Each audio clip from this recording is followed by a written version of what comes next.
Hulikam ang pangahablot ng cellphone ng isang lalaki sa Antipolo City. Ang suspect, nagpa-cash in sa e-wallet pero may masama palang pakay. Nakatutok si EJ Gomez. Sa kuha ng CCTV, kita ang pagbili ng lalaking ito sa isang tindahan sa Barangay de la Paz, Antipolo City, alas 10 ng gabi nitong Biyernes. Tumambay, umalis, pagbalik may suot na helmet para magpa-cash in sa online wallet. Kwento ng tindera, angkas ng isang motor ang suspect na inakala niyang pasahero ng isang motorcycle taxi riding app. Nagpa-cash in po siya ng 50 pesos and then nung nasend ko na po, sabi niya po kung pwedeng picturean niya daw po yung resibo. Tapos nung pinakita ko na po sa kanya, dun niya na po in-snatch po yung phone ko. Sinubukan daw habulin ng barangay ang mga suspect. Hinabol po nila hanggang sa taktak nila nahabol kasi sobrang tulin po ang takbo ng motor. Nagkakahalaga ng 13,000 pesos ang natangay na cellphone na naglalaman ng 2,800 pesos sa online wallet nito. Pinaghahanap na ng mga otoridad ang mga suspect. Paalala sa mga tindahang nag-o-offer ng cash-in sa mga online wallet. Huwag nilang ibigay yung cellphone. Halimbawa, hingi po sila ng picture confirmation. Kung gusto nilang picturean, kunin nila yung cellphone ng customer para sila na mag-picture. Para sa GMA Integrated News, EJ Gomez, nakatutok, 24 oras. Nasa 1,000 Pilipino sa Lebanon ang nais magpalikas ngayong Alert Level 3 na roon sa gitna ng tumitinding hidwaan ng Israel at ng grupong Hezbollah. Pero may mga Pinoy na nag-aalangan pang lumikas. Tinutukan niya ni Mav Gonzalez. Kasunod ng mag-iisang taon ng giyera ng Israel at Hamas, sumiklab din ang panibagong hidwaan ng Israel at kaalyadong grupo ng Hamas sa Lebanon, ang Hezbollah. Sa pinakahuling pambobomba ng Israel sa southern Lebanon, 10 ang namatay, kabilang ang 2 bata ayon sa Hezbollah. Kahapon pa hinihikayat ng Philippine Embassy sa Lebanon ang nasa 11,000 Pinoy roon na wag nang hintaying lumala ang giyera at lumikas na hanggat bukas pa ang mga paliparan. Sa 1,000 nagsabing gustong magpalikas, mahigit 300 ang nakauwi na sa Pilipinas. Ito yung mga undocumented o di kaya mga bagong dating lang sa Lebanon, hindi pa sanay sa regional tensions. Ang kailangan lang yung kanilang exit clearance. Kasi yung pagbabayad ng plane ticket, bayad ng pamahalaan yan. Ang Overseas Workers Welfare Administration nanawagan sa mga kaanak o kakilala ng mga OFW sa Lebanon na pakiusapan silang umuwi muna sa Pilipinas. Si Bernadette Giyang, na 8 taon ng OFW sa Beirut, Lebanon, hindi raw muna lilikas kahit pinauuwi na ng kanyang pamilya sa Pilipinas. Hindi naman po ako nag-aalala. Pero yun lang, gusto ko pong lumipat na sa kung may lipatan po ako. Huwag kang mag-alala sa akin kasi okay naman po ako dito. Kung lumala ang sitwasyon, baka uwi na rin ako.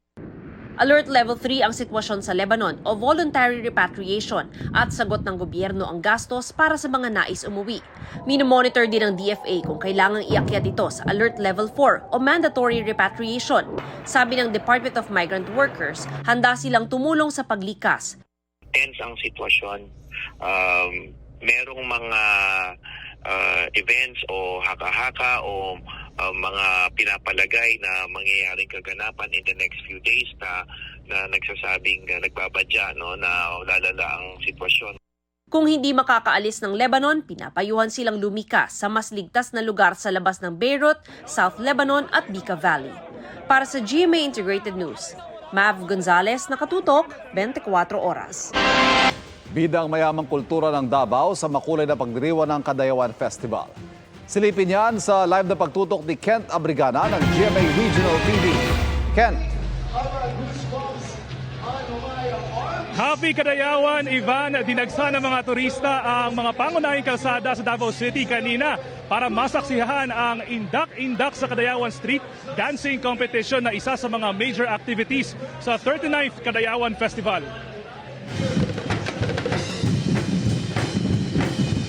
Bumida ang makukulay na floats at kasuotan na hango sa mayamang kultura ng Davao sa mga pangunahing kalsada ng Davao City kasabay ng selebrasyon ng 39th Kadayawan Festival. Pumarada ang nasa 11 ethno-linguistic tribes ng Davao City. Suot ang kanilang makukulay na damit. Sabay sa indak ng musika, ang cultural performances ng mga lumahok. Ibinida rin ng iba pang kalahok mula sa karatig probinsya ang kanilang mayayamang kultura. Sa pamulak sa Kadayawan, nagpasiklaban naman ang mga float na hango sa mga sumisimbolo sa Davao, tulad ng agila, durian, waling-waling at iba pa. Ipinasilip naman ng mga kalahok sa indak-indak sa Kadayawan ang kanilang finale performances sa loob ng San Pedro Square. Sa talumpati ni Davao City Mayor Sebastian Duterte, binigyang diin ito ang kahalagahan ng pagkakaisa, magkaiba man ang paniniwala at pinagmulan. Importante kayo ang unity nato. Kung ato ang kusog pod, atong strength kay nasa atong pagkalahi-lahi, our strength is in our diversity. So mao nang timan-an nato na kita magtuo lang kita permiting tinabangay, walay motumba sa Davaoenyo.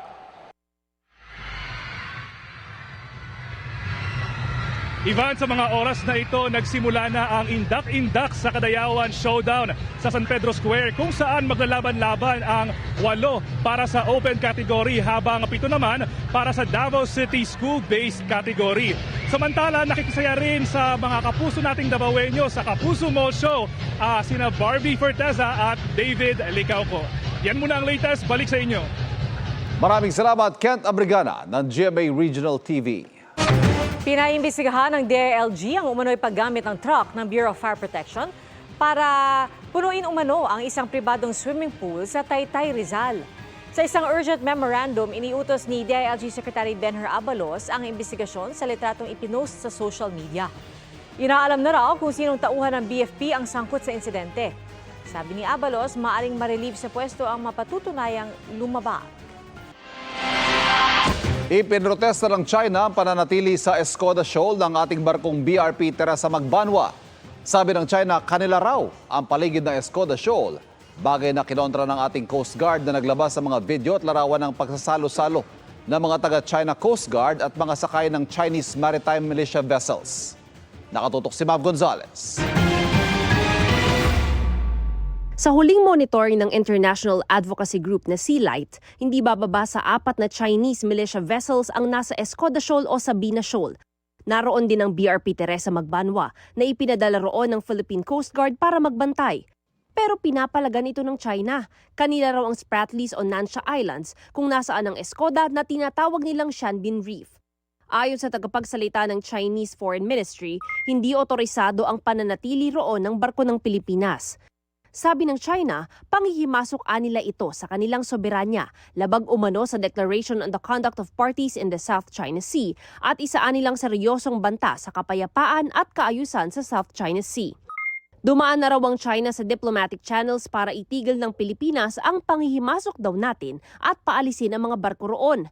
Minomonitor daw ng China ang sitwasyon at hindi nila sila mangingiming gumamit ng puwersa para protektahan ang kanilang territorial sovereignty at maritime rights. Sagot ni PCG spokesperson for the West Philippine Sea Commodore J. Tariela, nasa exclusive economic zone ng Pilipinas ang Escoda Shoal alinsunod sa UNCLOS at sa 2016 Arbitral Tribunal Award. Kaya may karapatan ang mga barko ng PCG manatili roon gaano man katagal na hindi nangangailangan ng permiso mula sa ibang bansa. Sabi pa ni Tariela, dapat tigilan na ng China ang pagbanggit sa Declaration on the Conduct of Parties in the South China Sea dahil sila mismo nilalabag ito. Ilang malalaking barko ng China Coast Guard, Chinese Maritime Militia, pati naval assets na raw ang pinadala nila sa Escoda Shoal, bagay na nakadadagdag sa tensyon sa rehiyon. Dagdag ni Tariela, hindi dineploy ang PCG doon para mang-udyok, kundi para protektahan ang karapatan doon ng Pilipinas, lalo na sa mga iligal na pangingisda at pagnanakaw ng yamang dagat na nakasisira sa marine environment. Kamakailan, naglabas ng mga larawan at video si Tariela ng mga tauhan ng Vessel 5303 ng China Coast Guard na sa halip aniya na mag-inspeksyon sa mga Chinese Maritime Militia vessel malapit sa Escoda Shoal ay nakihalubilo at nakipagsalo-salo pa raw sila. Malinaw raw na walang formal na boarding procedure para questionin ang pananatili roon ng militia vessels kahit hindi naman nangingisda. Hininga namin ng komento ang Department of Foreign Affairs o DFA at Malacanang pero wala pa silang tugon. Para sa GMA Integrated News, Mav Gonzalez, nakatutok, 24 oras. Sa ilang palengke sa Metro Manila at Batangas, nangitlog din ang presyo ng itlog. Piso po ang itinaas ng presyo ng itlog sa lahat ng size. Gaya sa Kamuning Public Market sa Quezon City na 8 pesos na ang kada small egg mula sa dating 7 pesos. Sa Mega Q-Mart, tumaas ng piso ang presyo at hindi nagkakalayo ang presyo kada piraso.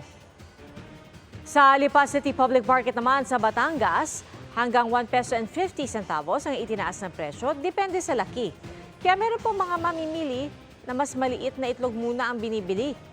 Git ng ilang nagtitinda, may pagkakataong kinukulang sila ng supply mula sa mga retailer, kaya mataas ang bentahan. Sumabay ang pagmahal ng itlog sa pagtaas ng demand dito na ayon sa grupong Sinag ay dahil sa pag-iwas nila ng mga mamimili sa karneng baboy dahil sa African swine fever. Ayon sa Sinag, posibleng mapababa ang presyo ng itlog kung mapaparami ang produksyon. Sinusubukan po namin kunan ng payag ang Department of Agriculture pero wala pa silang tugon. Mga kapuso, patuloy na tumutok sa mga balita. Mag-subscribe sa GMA Integrated News sa YouTube. Sa mga kapuso abroad, samahan niyo kami sa GMA Pinoy TV at www.gmanews.tv.